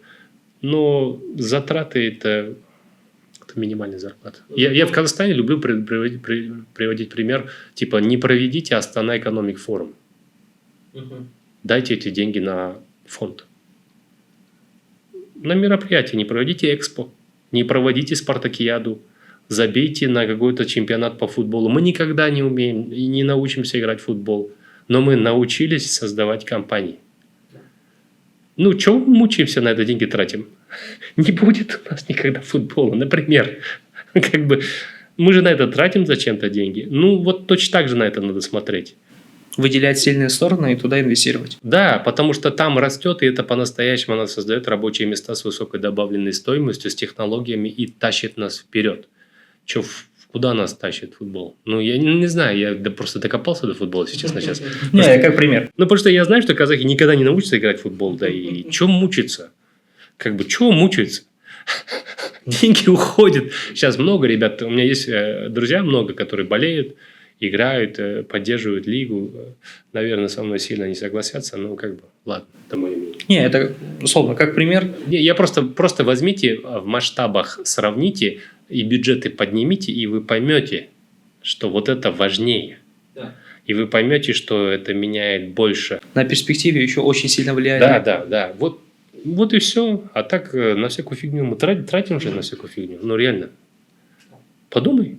Много тратим всяких денег. Не знаю, в Казахстане на всякую херню тратить деньги. J-Lo там привезут. Билет, этот сайт рухнул за 2 часа. У меня вопросы по этому поводу. Что там такое случится, что она к нам приедет? Не знаю. Там бизнес есть, там точно туризм какой-то. Скорее всего, полетят со всего региона посмотреть на эту J-Lo. Может быть, Астана с этого заработает, или где это будет, в Алмате. Туризм, может, что-то разовьется, не знаю. Если сравнивать с этим и с моими стартапами, я за стартапы. Fuck J-Lo. Whatever. От того, что на 2 дня попляшет и уедет, ничего в этой стороне не поменяется. Это такой разовый всплеск и все. Если просто надо макро смотреть на вещи, и тогда ты поймешь, что мы некоторые вещи делаем, которые стратегического значения не имеют вообще. То есть она не будет расти динамично, она один раз, условно, таки какой-то приход будет, люди потратят деньги на 2 дня, которые там, она здесь будет. Смотри, открытие новых рейсов постоянных до Дели и до городов Китая и одновременная отмена виз – это системный механизм закладывается. Это бизнес. А разовый той, фактически J-Lo, ничего нам не даст. Ты понял сравнение?